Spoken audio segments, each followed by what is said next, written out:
ये जलेबी मन भाए जो आए वो खाए।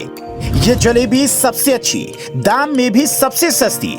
जलेबी दूध का कोई जोड़ नहीं, नाथुराम की जलेबी का कोई तोड़ नहीं। टेस्ट में बेस्ट, नाथुराम की जलेबी दुनिया में सबसे बेस्ट।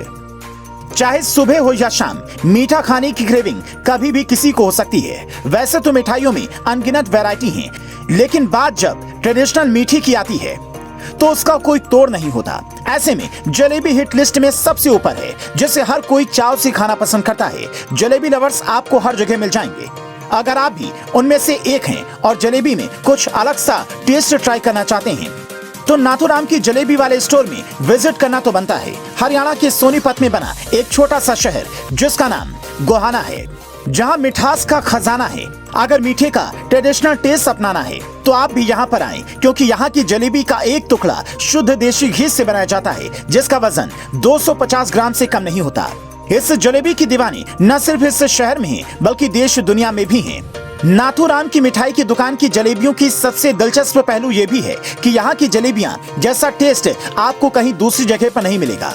यहाँ तक कि जलेबी बनाने की रेसिपी किसी टॉप सीक्रेट से कम नहीं है। इस जलेबी की दुकान की शुरुआत 1958 में शुरू की गई थी। देखते ही देखते इस दुकान की बनी जलेबियों को इतनी लोकप्रियता मिली कि हर कोई इसका दीवाना हो गया। सुबह शाम हर वक्त लोगों की भीड़ जलेबी की इस दुकान पर लगी रहती है। ऐसा नहीं है कि सिर्फ जलेबी ही मिलती है, इसके अलावा भी मिठाइयों का यहाँ पर भंडार है। लेकिन जलेबी की खासियत बहुत है और इस जलेबी में इस्तेमाल किए जाने वाले इंग्रेडिएंट्स की बात करें तो ये औरों से बिल्कुल अलग है। दुकान के मालिक की माने तो इस जलेबी की रेसिपी को उनके दादाजी ने तैयार किया था। तब से लेकर अब तक वही स्वाद और वही क्वालिटी अब तक जिंदा है। माटूराम मिठाई की दुकान की हिस्ट्री काफी इंटरेस्टिंग है। कहते हैं कि माटूराम उस वक्त एक मिठाई बेचने वाले विक्रेता के रूप में अपनी किस्मत का सिक्का आजमा रहे थे। हालांकि उस वक्त इलाके में मिठाई की कोई बड़ी दुकान नहीं थी, लेकिन हरियाणा की कमजोरी ही मिठाई है, यानी कि हरियाणा के लोग मिठाई को खूब पसंद करते हैं। इन सब बातों को देखते हुए माटूराम ने सोचा कि मिठाई की दुकान का बिजनेस एक बेस्ट बिजनेस हो सकता है।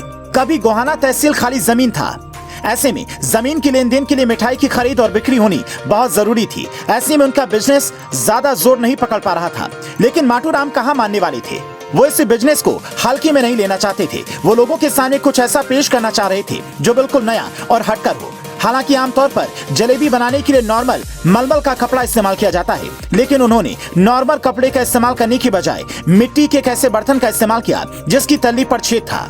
इससे जलेबी के छल्ले आम जलेबियों की तुलना में मोटे हो गए। बस फिर क्या था, तभी से यही प्रथा उनकी दुकान पर आज तक जारी है और इसी तरीके से जलेबियां तैयार की जाती हैं। अब आप हरियाणा गए हैं और वहां जाकर यहाँ की फेमस माटूराम की जलेबियों का स्वाद नहीं लिया तो ये कहीं का इंसाफ न होगा। हालांकि जलेबी का एक टुकड़ा एक आम इंसान के लिए खाना आसान काम नहीं है। हरियाणा वालों की माने तो यहाँ की पूरी जलेबी खत्म करने वालों को हरियाणा में रहने के योग्य माना जाता है और वही सच्चे अतिथि हैं। अगर आप भी इस जलेबी का स्वाद हरियाणा में जाकर चखना चाहते हैं तो इस पोस्ट को लाइक और शेयर करें।